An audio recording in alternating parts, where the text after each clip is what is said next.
Is it significant that the King James Bible is so beautiful and the Book of Mormon is so clunky and badly written? Or do you not accept the premise? I don't think you're wrong that there is less overall grace in the writing of the Book of Mormon. One thing that I think about a lot is how does the human and the divine interact in the world? God isn't going to completely take over the writing of a text. He's working through human beings. And so you've got this 19th century farm boy, Joseph, who did not train to be a great writer, was not a highly educated person. And so when he's interacting with the divine to produce this text, I would expect it to be rather clunky. There are passages of great beauty, and overall, there's an enormous complexity and beauty in it. But Mark Twain famously called it chloroform in print, and there's some areas where it's hard to disagree.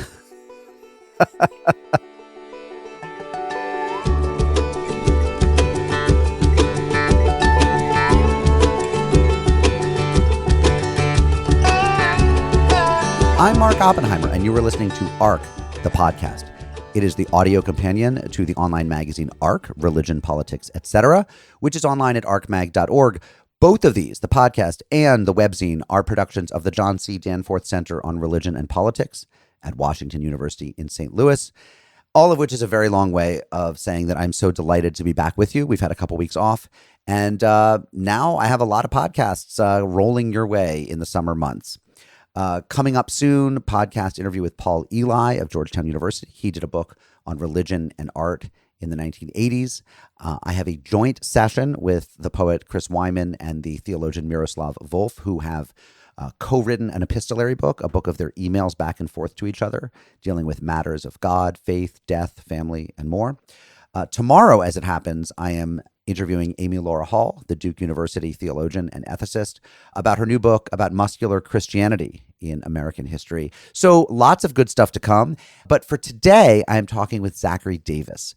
He is the co-founder and editor of the magazine Wayfair, which is online at wayfairmagazine.org. Wayfair is about Latter-day Saint, or what used to be called Mormon, culture. And I mean that in the broadest possible sense. It's about Latter-day Saint history and Latter-day Saint culture and Latter-day Saint politics. It also runs fiction and poetry and what the Latter-day Saints call oratory, which is like testimony or sermonizing. It's kind of one-stop shopping for the most cutting edge and latest in creative Latter-day Saint thinking. And in my interview with him, I talk about all of those questions, as well as the question of Mormon rebranding. You know, the title Mormon has been dropped from everything. There's not even a Mormon Tabernacle Choir anymore. It's just the Tabernacle Choir. So that, of course, was at the forefront of my mind. But we talked about all sorts of stuff, and it's a really fun interview. And I invite you to kick back, drink a cold beverage, but not one with caffeine, for that would not be appropriate to the moment, and have a listen to my conversation with Zachary Davis.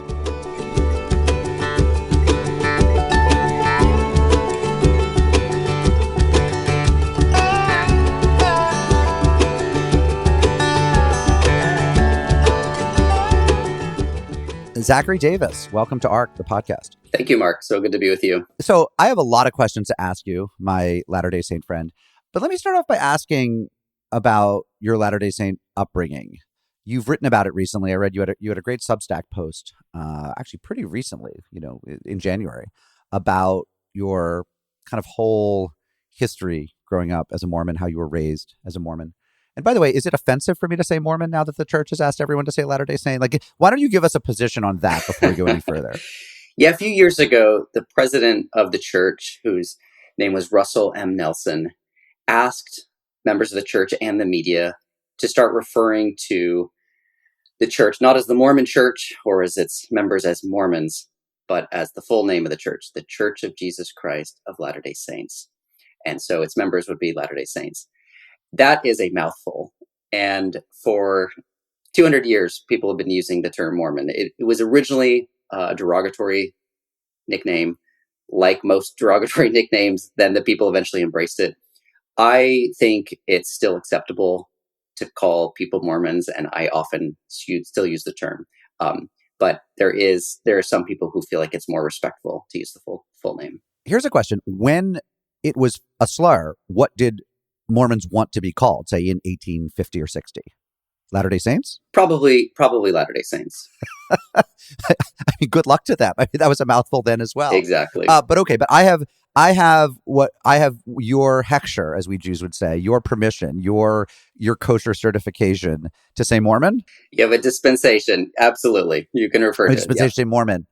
Got it. Now, you're a journalist and an editor. Do you ever feel bullied by these style book things that some newspapers and magazines give into, like the way the National Association of Realtors wants us to capitalize realtor because not every real estate agent is a capital R realtor? Have you dealt with that? Well, I think it's appropriate for everyone to rebel against tyranny in their own way. And so refusing to use certain linguistic constraints is one way to do that. I feel like, I've been a lowercase realtor and I'm going to keep calling you Mormons. If the Latter-day Saint Defamation League wants to come for me, so be it. So you wrote a very moving post about how you grew up, and maybe you could just summarize that for us a little bit.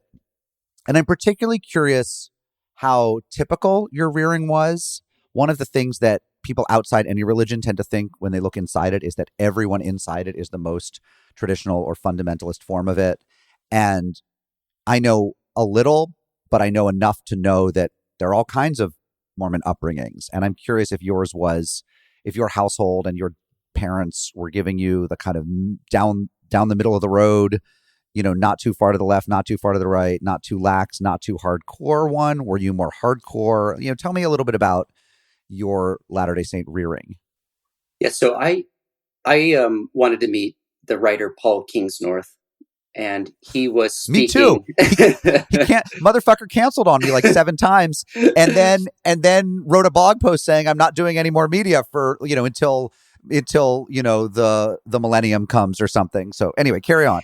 So I read his conversion story in First Things a few years ago and read some of his earlier writing. I was like, this guy's amazing, and I was so captivated by his journey. And I saw that he was coming to speak at an event in Wyoming called the Doomer Optimism Campout, up in this kind of dissident right headquarters called the Wagon Box in rural Wyoming. I was going to be in Utah for the summer, and I was like, I think I can swing that event. So this is an event for an audience of 100, and you and I are 2 of the 100 who are, like, bring it on. Exactly. Doomer Optimism, Wyoming, bring it. Exactly. Just tickle all my erogenous zones. And so I registered.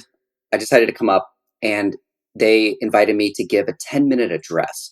And the whole gathering was about imagining alternative futures for the country, kind of rethinking what utopia looks like.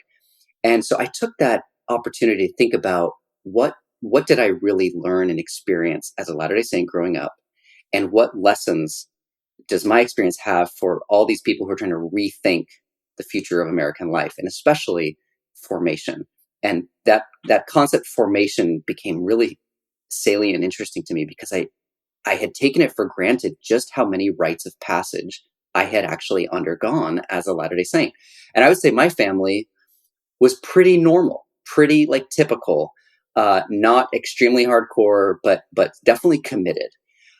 Grew up in a southern Utah town called St. George, beautiful red bluffs surrounding the town. And right smack dab in the middle of the city is the LDS Temple, this big, white, massive building. And so the entire city was oriented around this sacred purpose, this sacred house of the Lord.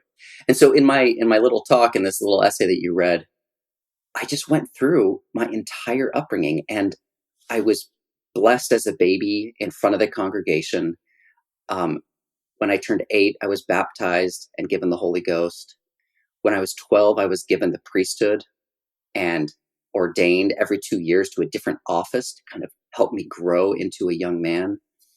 I then, like many Latter-day Saints, went on a mission to Spain, served for 2 years, lived like a monk, praying and sacrificing and serving and teaching. And then I came home and got married, and our marriage ritual is in these temples, sacred structure, commitments that ask you to try to live up to sacred values. And I just thought about, there were so many ways in which my soul was being trained by my community. And I look at secular life and secular culture, and all those are missing. There's very few rites of passage, except you get your first for kind of your college. First you get your iPad at 4. Yeah. You get your first video game console at 10. You get your smartphone at 12. That's right. That's right. Right. And so that's all baked into the church. If you're, are there families that kind of drop the ball on some of those, or if you're growing up Latter-day Saint, especially in Utah where the culture is so thick on the ground, everyone's doing all of those? Yeah, I was just looking at this Ryan Burge graph, and he looked at religious engagement across the entire Western world, and Utah is number one, and then Poland, and then some of these other ones. So there's very high rates of activity in Utah, and I bring that up because basically you either go to church most weeks, in which you are an active Mormon, or you might be kind of just very lax and you might self-identify but not really go to church. So it's either church attenders or not. If you are going to church regularly, you are going through all those rites of passage, and like your children are brought up and given all these experiences. So this is one of the things that I've always thought was interesting about Mormonism is, and by the way, I would say the same thing about Islam, is that you don't ever seem to have had, and this might be in the case of Mormonism because the church is so young, Islam, it wouldn't be the case. You've never had a reformation where some group has said, okay, like this is fine, but that's Orthodox or fundamentalist or literalist Mormonism. But, I love the culture, but I don't want to go every week. And maybe I'm living in Des Moines or New York City. So, the cultural pressure isn't there. So I want to join this slightly more chill church or stake. And, where people go once a month or they go on the big holy days or whatever. And otherwise, like I'll join the softball league and I'll bring my kids for the rituals, for the bar mitzvah, so to speak, and the confirmation, first communion, to put it in Catholic, Jewish, whatever terms. But, like this every week thing, how am I going to make partner McKinsey? I'm not Mitt Romney. I'm not a superhero. I'm not, how am I going to partner at Bain if I'm literally going to church every single week? That's, I got to be working. So, and it's so interesting to me, if I'm correct, that the church has never had that. There's no sort of, and what's more, it would be considered so completely illegitimate, right? If the ethos of a given church in the diaspora somewhere was like, you don't have to really do all this all the time. Like what Reformed Judaism is, you guys can't, it wouldn't work in Mormonism. Am I right? Yeah, that is right. Like Catholics, we have a central hierarchy, which means schism is tough because if you're not in communion with Salt Lake City, you're not really a member of the church. There have been many break-off communities, however, and in fact, there is a group that you could call Reform Mormonism, and that is, formerly it was called the Reorganized Church of Jesus Christ of Latter-day Saints, and they are the people who stayed in Illinois. Missouri. Oh, Illinois. Okay. And didn't move west with Brigham Young. And then you're right, they moved to Missouri. And so they are now called the Community of Christ. And they are, they don't take the Book of Mormon as literally true in the same way. So that's a kind of liberal version of Mormonism. But there's like 117 of them. They're not many. That's and right. They're basically liberal Protestants at this point. That's in other right. words, they're not right. continuing to do Mormonism, but just less That's right. turbocharged. That's right. The schisms, as far as I know, are all to the right. It's all people who want to keep polygamy or keep, an older form, an older, more traditional form of what they see as pure Mormonism. There functionally, again, except this Community of Christ, is no schism to the left. There's no, which the Catholic Church and Judaism, I mean, Catholic Church had it, I would call it the Reformation. Left is sort of the wrong term, but they took some stuff out and kept calling themselves Christians, and we're like, well, the Pope won't agree, but who cares, right? We're not in the Vatican, and Jews, of course, do that all the time. I find that remarkable, right? That there's no group. I've always thought this would happen in New York, where I've known many Mormons who are they still culturally identify as Mormon. They still say they're Mormon, but they've stopped going, but they still want to have dinner and play softball with other Mormons because they recognize each other culturally. They get each other, and that feels comfortable. Totally understandable. but then I've said to them, well, why don't you guys, you seem to miss church ritual. Why don't you like get a thing going? And, and sure. And you guys don't care that, several of you are living with your partners without marriage and you're smoking, you're vaping and doing your weed. And you're like, some of your friends are gay and have tattoos. Like, but that's okay. Like no one's stopping you in America from coming together on Sundays and saying, well, we're doing church. And they look at me like it's literally a logical impossibility. Like how, like, they're like, well, that just wouldn't be Mormonism. And I say, well, it would be if you called it that, right? Lutherans kept calling what they did Christianity. Reformed Jews keep calling it Judaism, and you get to name it. It's a fact on the ground because it's a free country. Nobody's going to kill you. And your friend, I won't know the difference. Your schmucky friends on the Upper West Side will believe you. Just do it. And they can't. And I why is that? Why is the deference to normative Mormonism so unquestionable? I'm not saying it would be a good thing. I don't care which way Mormons go. I'm not advocating for it. I'm interested in culturally why the deference to normative Mormonism seems so unbreakable. Yeah, Latter-day Saints have a great deal of respect for authority and deference to the leadership. Primary kids sing a song called "Follow the Prophet," and I remember singing this song and marching around the primary room, and you look at it now, you're like, that's unusual. That's very unusual. So there's all these dynamics of maybe reform or conservative. They tend to play out within the congregations. Uniquely among many churches, you can't church shop in LDS congregations. You have to go to the congregation that you geographically are bounded by, and so that means you don't get to choose your favorite pastor, and you don't get to choose the teachings. Everything is standard doctrine across the community. So what you then get is just, if you live in coastal cities, you have a more liberal expression of Mormonism, and if you live in a suburb of Salt Lake, it's more conservative. And so there hasn't been a schism because nobody would have the gumption to start their own branch of the church, except for a truly deranged wannabe cult leader. First of all, I want to say that's interesting because Catholicism, I think, used to be parishes were geographical and sometimes ethnic. After Vatican II, when the Mass went into the vernacular, the Poles said, well, we want a Polish Mass, and the Ukrainians said, we want a Ukrainian Mass. So in Chicago, you could ethnically or linguistically church shop. But basically, they used to have geographical parishes, and that probably gave a kind of unity like what you're talking about. And then the expressions played out within the parish, but not amongst them.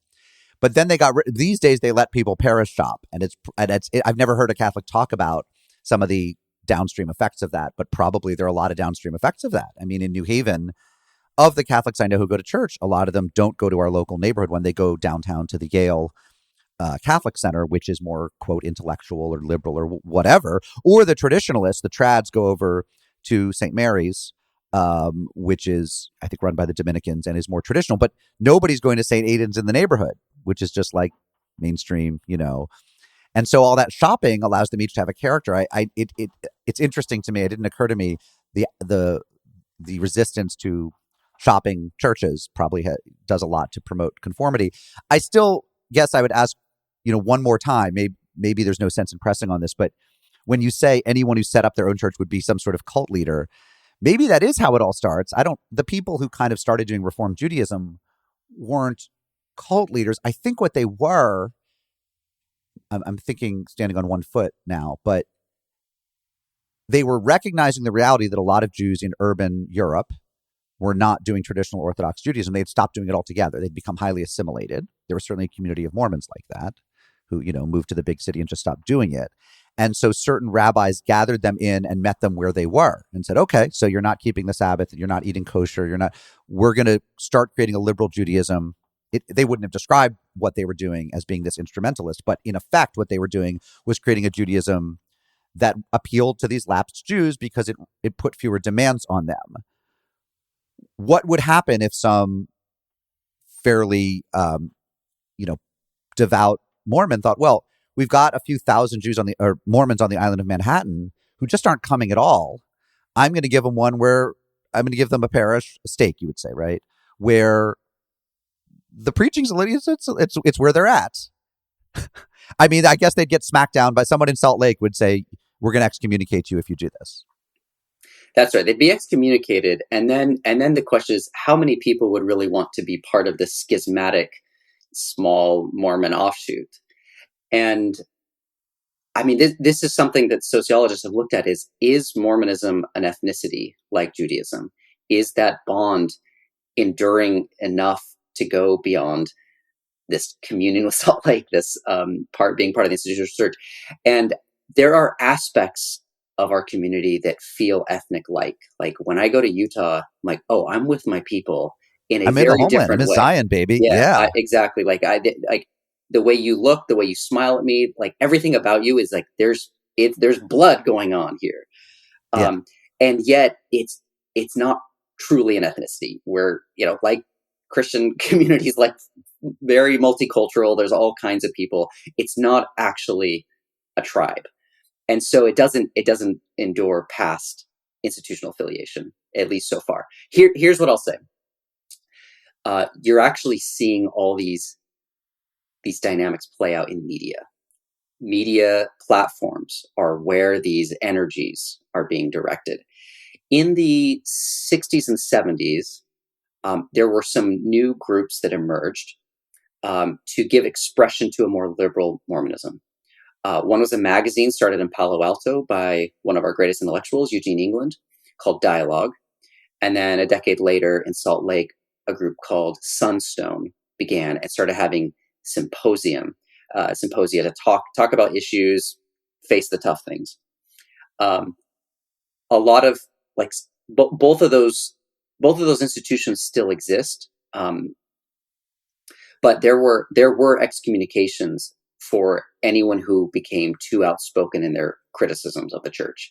And in fact, there was a famous address that specifically warned members, don't go to symposia, they're dangerous. So there's been a lot of anxiety about this. In the last 10 years, though, the rise of the internet, the rise of podcasts, the rise of these new platforms have given voice to a lot of different charisms of Latter-day Saint life. And Faith Matters, the group that I work with, very much feels like it's a place for people with a different spiritual sensibility to find a home. And we have these big gatherings. We had a conference. We have one every September. The last one we had 5,000 people. And what you hear again and again is people say, oh, I found my people. So there is a desire to find a tighter unity and a spiritual orientation. But a great strength of the community is that we're part of one big whole. And I think that that's important to learn how to love people that you don't like. It just occurred to me that the reason that there are so many Catholic parishes where they preach against the Pope, to be perfectly blunt, or very much downplay the certain aspects of the catechism, is because the Catholic Church is pretty reluctant to excommunicate anyone. They don't wield that. And my sense, actually, both from my own reporting over the years, but hearing you talk, is, of course, the Latter-day Saint hierarchy is pretty free about excommunicating. Like they will lower that boom on, like, you go to the wrong symposium, you might get excommunicated. Whereas in Catholicism, you really at this point have to be actively undermining the church. It can't just be an ingathering of people and sharing with them your disagreements week after week. Even as a priest, you have a lot of latitude to dissent before you'd be excommunicated. It's almost unheard of. And so and Catholics don't want to be excommunicated. So the freedom that gives them a lot of space to be all kinds of parishes, including ones that seem to radically dissent on sexuality, on all sorts of political questions, etc. But the who is it who excommunicates? Is it the first prophet? Is it the Quorum of 12? Is it That's right. That's right. So there's a president, and then there's a quorum of 12 apostles. Okay. And yet, for a prominent critic who is openly antagonistic towards leadership and towards doctrine would be excommunicated. There's lots of room to dissent, especially privately. Like if you go to a gathering, you're not going to be excommunicated. But anybody who sets them it's not the East German Stasi. No one's turning you in. They're not bugging your hotel room. Got it. Okay. Right. But you're right that the boundaries are maintained more firmly than other faith communities. There are constantly more liberal podcasters who either do get excommunicated or they get threatened with excommunication if they don't stop. This happens frequently. So people know that Is there there a are main these boundaries. is there a principal enforcer? Is there a guy in an office in Utah who's like monitoring social media, podcasts? It's the stuff that the 97-year-olds who are the top people don't do, but there's an office of, ideological conformity that the OIC that listens to podcasts, that's on Spotify, figuring out whom to threaten with excommunication. There must be, right? Who is it? Mark, are you asking if there's a Grand Mormon Inquisitor? Kind of. Is there a GMI? There must be, but in all seriousness, there has to be, right? Like, how does it filter up if there's not someone whose job it is to listen to this stuff? Yeah, there surely are. It's not clear to me who exactly has that role, but the church does manage and look at what's happening in the media sphere. There is a communications department. So let's talk about culture a little bit. I'm always thinking in terms of my own people, the Jews. If you try to threaten Jews with excommunication for going to the wrong synagogue or the wrong chavurah, prayer group, fellowship, whatever, like most Jews I know would be like, dude, fuck you. Like, you can excommunicate me. Like, what is this? Is this 17th century Holland? What am I, Spinoza? Like, I'm going to keep going. I'm going to eat challah with whom I want. I'm going to, watch the Super Bowl with whom I want. I'm going to eat what I want. You're not going to, like, you're going to tell me I'm not a Jew? Fuck you. Like, why does this work among Mormons? I mean, there's a cultural aspect when you say it's not just the singing of it's not just not marching around singing the Ode to the Prophet, which, by the way, I totally want to get a YouTube video of, and see if we can import that somehow to Judaism. I'm going to show it to my rabbi. We need to I realize you're not your devotion is it to Joseph Smith? Is it to the head of the Quorum of 12? Whom are you singing to when you're 8 years old, honoring the prophet? Yeah, well, there's the follow the prophet would be follow the living prophet, the current president of the church. But there is a great hymn to Joseph Smith called "Praise to the Man," which is a great rousing hymn. So, again, in Judaism, if you tried that, people just roll their eyes, like, dude, come on. There is a cultural aspect that must precede and undergird the actual threat of excommunication. And I'm curious, how did that get built like that? And it's not just the deference to authority. It's, you guys joke about this, the Mormon smile, the optimism, there's a whole cultural vibe, and it's the thing you feel when you go home to Utah that, like, oh, these are my people. Did it come from the first Mormons and then get transmitted? Does it have to do with the kind of converts you attract, who therefore come in and reinfuse that vibe? Like, how do you explain the persistence of the vibe? Persecution creates bonds and loyalty and in-group trust. And so the story of Mormonism was being persecuted and attacked and fleeing from state to state until Joseph Smith was murdered in Illinois and Brigham Young took most of the saints across the West and settled in Utah, called Deseret for a while. And for many, many, many decades, this was a very isolated community, hated and mocked by the rest of the country. And so a great deal of in-group bonds were created, which persist. You still have, it's a community of very high trust, high social trust. Why are we polite? Well, I think it's because we want to be liked, and we know we're not. We're like the least liked religion in the country, below atheists and Muslims. It's kind of astonishing for a group that tries so hard to be nice and liked to still be so hated. And it's a conundrum and a question that nobody really knows what to do with. I don't think you have an answer for this, but I'll put out there an interesting question, which is everything you've said could be said of Jews: the historical persecution, the eagerness to be liked, and somehow, although Jews are, when they do these surveys, Jews actually come out pretty near the top in terms of people's opinions of them as a group. And it's also true that there are more anti-Semitic attacks every year, not just in absolute terms, but you're more likely to be attacked for being Jewish, according to the FBI, the Anti-Defamation League, others, than you are if you're a member of any other group. So it's weird. There's sort of high reverence, but also the people who hate us are very vocal and very active. And I think there's more there are more people looking to go punch a Jew than there are looking to go punch a Mormon. Right. Right. No, I think that's right. Like the real crazies go for Jew. So everything you're saying is true-ish, and the result has been a high irony, sort of high, a sort of high irony, low deference culture, as if the way you survive is by always being able to wisecrack about it. That's a very rough statement that implies that applies less and less to the younger generations. But I'm talking about the Jewish humor that we would talk about. There's a reason, that Jews were good at literature and building Hollywood and joke writing and all those things. And, which are things that Latter-day Saints have been historically bad at. I mean, it's the opposite thing, which is you're much too polite to write really good shit. That's right. And so it's interesting, right, that the oppression, the in-group solidarity, the skepticism from the Gentiles, which the people we'd call Gentiles, and you would call Gentiles, the out-groups, has led to different, if not characters, at least character stereotypes. That's interesting. Yeah, it's interesting. Yeah. Maybe there's doctrinal differences. What would account for this difference? I mean, 200 years versus, 4,000 years? maybe we just need more time. That is part of it. I once wrote a piece that Latter-day Saints loved, that other people thought was bigoted and against the Latter-day Saints, but Latter-day Saints thought was dead on, which was why are there no great... It was basically a column asking Mormons, why are there no great Mormon novelists? And why is Mormon art 100 years behind the times?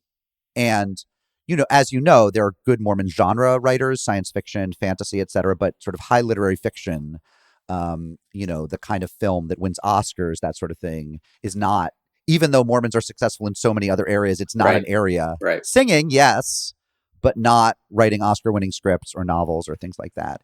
And Mormons loved the piece and sent me all sorts of emails saying, I think about this all the time. I'm getting an MFA and I'm wondering, how do I do it as a Mormon? And the general consensus from a lot of people who wrote to me was, we don't do psychological complexity. Like we brush past it and are just supposed to smile and forge ahead. And of course, a lot of this art relies on plumbing the dark depths and the psychological complexity and embracing it and seeing it as like the interesting stuff of life. I don't know. Does that sound right? Yeah, I think that's part of it. So Latter-day Saints aspire to theosis. We believe that we are ontologically on the same spectrum as God, and we are gods in embryo, and we are trying to become like our heavenly parents. What that means is we have a pretty strong emphasis on becoming perfect and taking that literally. And the way that becoming perfect is interpreted is to do everything right, to always be kind, to always be compassionate. And that can lead to sometimes very boring personalities. I didn't say that. You can't integrate tragedy as well. Like Latter-day Saint funerals can sometimes be very unusual because you're not really supposed to be too sad, because you're supposed to have such great faith that you will see your loved one again. And I always felt like uncomfortable with that. Like there's a little bit too much of a put on a smile. And so I think integrating darkness, integrating tragedy, that's something that we need to work on as a people. And until we do that, our art is going to be flatter than I wish it were. That's something I'm working on. My magazine Wayfair is very much emphasizing art. We're working on creating a new theater company, starting a press with fiction. But as we approach 200 years, it's time that we try to live up to our potential as a people when it comes to art.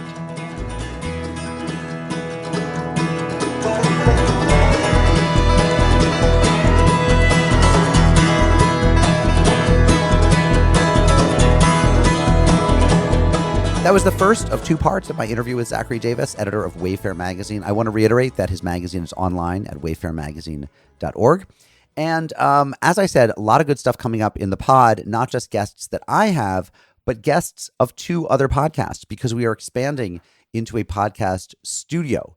We will be adopting two lonely orphan podcasts that currently are independently produced and debuting them in a matter of weeks. I'm not going to tell you what they are right now because this whole delicate process is still underway, but we're growing. ARC is going to become more than just ARC the podcast. It's going to become ARC the podcast and its two baby brother or baby sister podcasts. So more news on that in the coming weeks. All the more reason that you should be listening. If you're listening, you should be subscribing on Apple Podcasts or wherever you get your fine premium audio earbud products.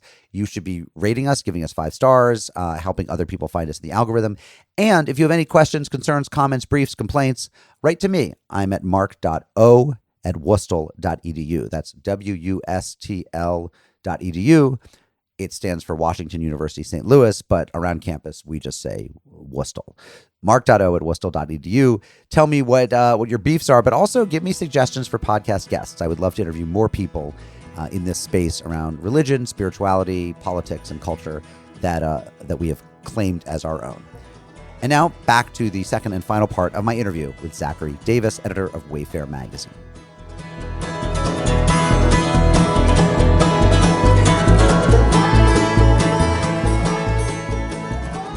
You wrote, in my early 20s, I began to ask harder questions about the claims my church made about itself, questions about the origins of the Book of Mormon, the character of the founder of the church, Joseph Smith, the practice of polygamy, and the likelihood that of all the religions in the world, mine happened to be God's favored chosen one. I had been taught to think about religion in dualistic, true-false ways, and once I applied Enlightenment ways of thinking to my faith, belief as I had known it became unsustainable.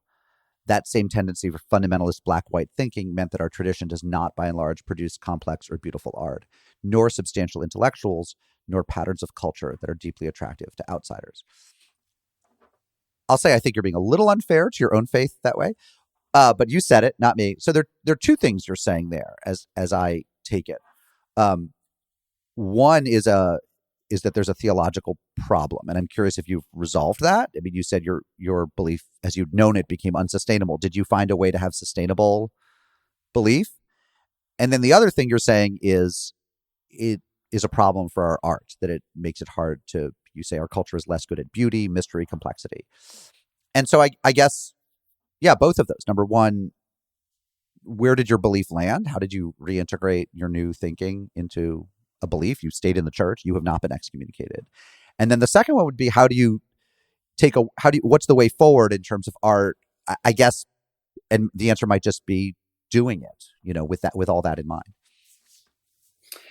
Yeah. So I lost my faith in a simple, literal Mormonism in my early 20s at college. A lot of it because you could ask all kinds of questions on the internet and get complex answers. And I struggled for years, and it led to a great deal of depression and anxiety and confusion. But I was able to stay walking the path and engaged in the question of religion, I think because I had great parents and I grew up in a loving, happy home. And I had, as I wrote about in that essay, I'd experienced the fruits of genuine spiritual life in community. So I knew that the fruits were good, even though I had questions about how could this be literally true. I didn't know how to make sense of it. So I just kept asking those questions. And a lot of the help that I received was because I had also encountered great spiritual beauty in other traditions. So I talk about, I encountered Chartres Cathedral, like many American tourists to France. And I was like, something so powerful is happening here. That allowed me to think bigger about what God could be, what God means, and what particular expressions of spiritual community could mean as well. And so I began to rethink what it means to walk a true path. And I retained an enormous admiration for Joseph Smith's theology and his teachings. They're just an extraordinary set of doctrines that did not really feel completely invented, that Joseph was tapped into something truly divine, truly sacred. And the particulars you could examine with a microscope and find a different kind of answer. But the overall feeling that I began to have and that I continue to have is that Mormonism is a genuine expression of the sacred. And our community is a path to God. And since I was given it, it feels like it's my home, and I want to help develop it. So do you dissent from the traditional teachings of the church on aspects of literalism in the Book of Mormon? I would say that for me, the Book of Mormon's historicity is not as important as the totality of Latter-day Saint theology. And so early on, the Book of Mormon was hardly emphasized by Joseph Smith or the early followers. They didn't really read it. They didn't really teach from it. Really, more than anything, it was a sign that Joseph was a true prophet because it was miraculous in origin. And then in the 20th century, the Book of Mormon began to be emphasized and taught a lot more.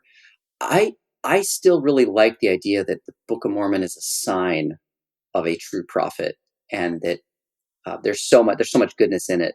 But whether there were historical Nephites or Lamanites, that just became less of a pressing question for me. Is it significant that the King James Bible is so beautiful and the Book of Mormon is so clunky and badly written? Or do you not accept the premise? I don't think you're wrong that there is less overall grace in the writing of the Book of Mormon. One thing that I think about a lot is how does the human and the divine interact in the world?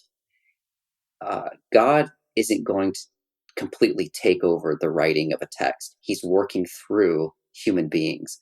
And so you've got this 19th century farm boy, Joseph, who did not train to be a great writer, was not a highly educated person.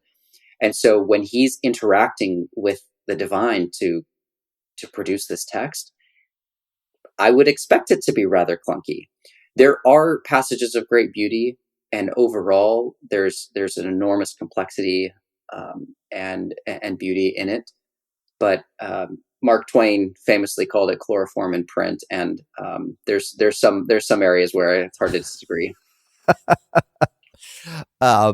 My daughter is taking a Mormonism class in college right now, and she called me and she said, "Dad, this book is not good exactly." And I said, "It's not." That might be unfair to her. She was gentler than that. I think she was hemming and hawing, and I said, "It's not good." It's when you have an idea of what a religious text reads like from the King James Bible, or from very, say, beautiful contemporary translations of the Quran. And I don't know what the Quran reads like in Arabic, right? Or Torah. And I, have some familiarity with the original, and the translations are there's a very good one that people use now. It feels like the farm boy attempt at sounding profound. But I take your point that that's actually not the only measure of its divinity, right? So tell me about your organization. You don't just run a magazine. You run a movement. You run a way of life. What are you doing? Yeah, it's called Faith Matters. It started 7 or 8 years ago, and actually, the very first thing that Faith Matters did is put on a conference about translation. What does translation mean in Mormonism? And it has become a place to ask the biggest questions of life and faith.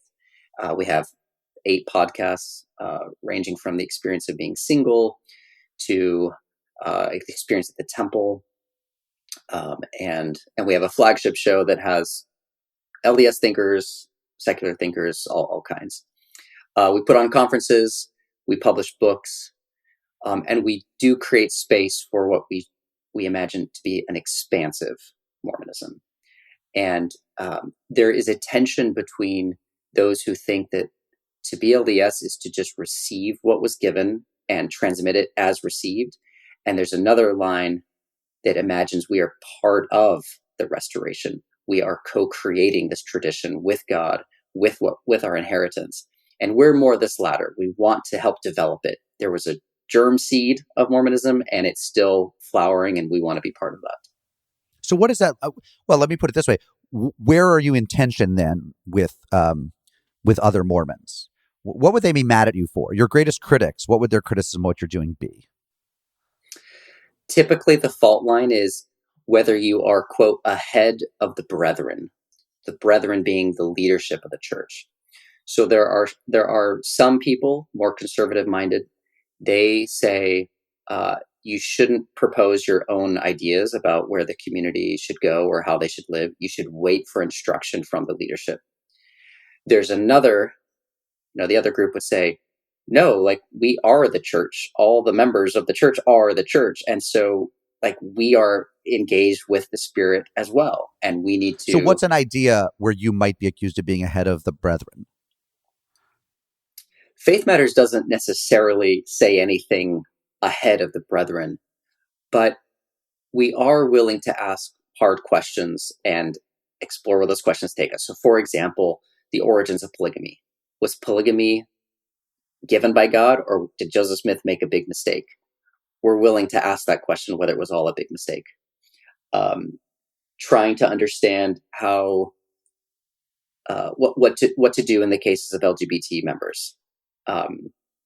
We platform a variety of voices. Some of those voices have different views than maybe what the church currently teaches. So we more than anything, instead of having an institutional Faith Matters advocacy, which we don't really do advocacy, we at least create the space for the conversation to take place. And there are people who prefer you not platform those conversations. That's right. So we have a very annoying, bad faith YouTube critic who looks at everything we do and then he cherry picks, the most progressive sounding things, and it makes it look like we're apostate. So that kind of thing happens. Who's that? I'll go check out his YouTube. Don't want to give him any more attention. No more attention than necessary. Okay. Last question before the lightning round of final questions. There have been some articles. I think McKay Coppins, your co-religious, might have written some of them in Love the Atlantic, McKay. but maybe Yeah, not. love McKay. But maybe not.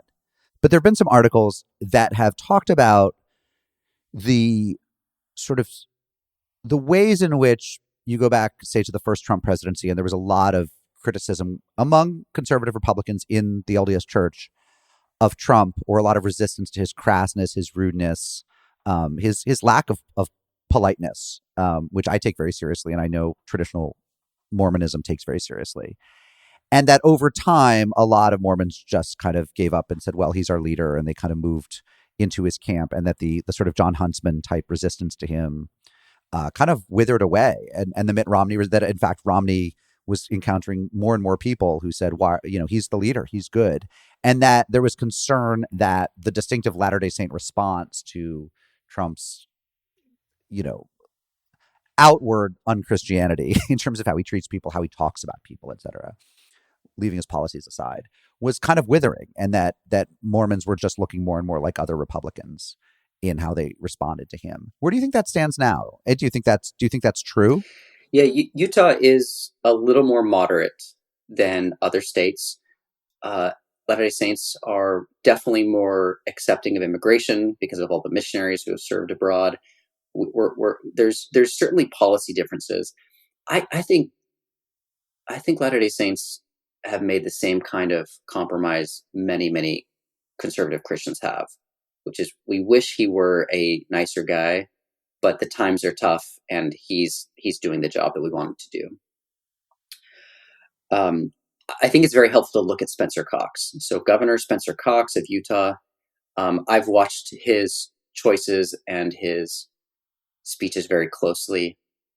He very controversially endorsed Trump after being an open critic, after Trump's assassination attempt. And he's justified that endorsement in the face of a lot of pushback by saying, if you don't have a seat at the table, you can't make any positive difference. So he looked at what Mitt Romney did, who was completely eventually sidelined, just very little influence, very little power, and decided he's at least going to be part of the conversation. And my understanding is it's actually worked. Spencer Cox has been able to have a dialogue with Trump. He's pushed on certain areas. He's had some influence. So I think so I think that's been the compromise position that a lot of Latter-day Saints have made as well. They're probably looking forward to a less raunchy president one day. What do you think of Trump? I think he's a bad person, foolish, and embarrassing. And I look forward to a better leader one day. All right. You have time for some quick final questions? Yeah. Okay. If you could have had any other career within reason, not gold medalist in a sport you're bad at or something that involves superpowers, but if you'd made different choices, what would that career maybe have been? I think I'd like being in politics. I like connecting with people. I like giving talks. So politics is a path. The more unusual one is I love branding. I love coming up with names for organizations and companies. I love logo development. So I could have definitely been a New York brand strategist agency type. Interesting. What's a song that makes you nostalgic for a particular moment in time? Okay, this is funny. There is a West African musician named Tumani Diabate. He plays this instrument called the kora. It's like this guitar harp lute thing, and it's just transcendently beautiful. And he has this album called Eileen Road, and I fell in love with my now wife Maria, who was from Ukraine in DC, and she moved back to Ukraine, and I followed her in order to get married. And so we ended up living in Ukraine for a year and a half while we were waiting for the green card to go through. And we actually lived separately while I was there because we weren't married yet. We actually kept the Good rules. Latter-day Saint. I know, so obedient. And I lived in her family's very tiny Soviet apartment in like a poor part of town, and I would listen to that album walking around the pond and trying to imagine what my future would be again and again. It was one of the few albums I had. And so every time I hear Tumani Diabate, I think about my life in Ukraine. Interesting. How do you support yourself financially? So I'm a full-time employee of Faith Matters, which is a 501c3 nonprofit. And I fundraise, and we have some revenue from the work that we do, and that pays my salary. What's a big regret that you have? I can't really say I have big regrets, but here's one. Here's a small one.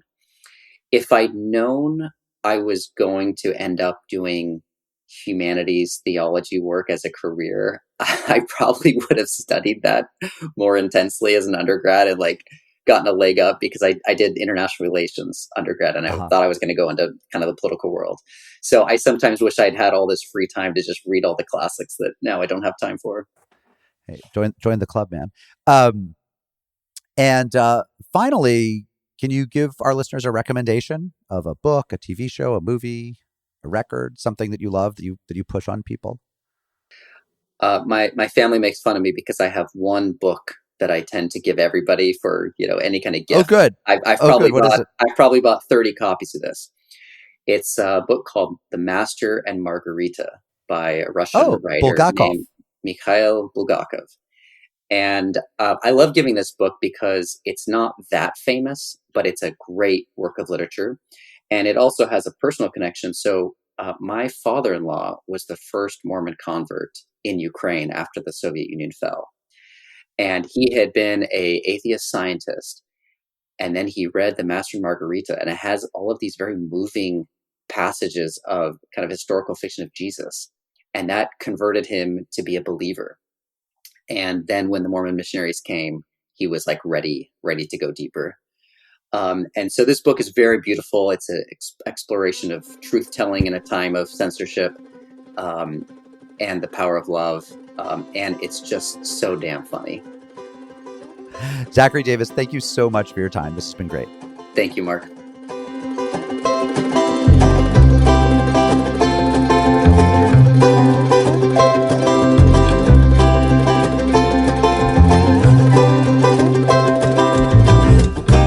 Thank you so much for listening to my interview with Zachary Davis. Rather than list the upcoming religion holidays, I'm just going to mention that within a matter of days, the World Cup begins, and we are running a piece over at the magazine at arcmag.org by excellent and impressive and expert footballer Dan Friedman of the Leeds, England Freedmans, about the way in which the World Cup in soccer, or some would say football, is in fact a religion of its own. It's a religion with pilgrimage sites, with clergy, with theology. He breaks it all down. So if you're interested in soccer and football and still waiting for America to get the memo that this is the world sport, go over to arcmag.org and read the work that's coming up within a matter of a few days by Dan Friedman. ARC is a production of the John C. Danforth Center on Religion and Politics at Washington University. This podcast is produced by me and also by Deputy Editor David Sugarman, who is our editor and producer. I'm sadly not any longer working with interns Caroline Coffey and Ben Esther, but we were for over a year, and they have graduated. So we wish them well, and we will say Kaddish for their absence.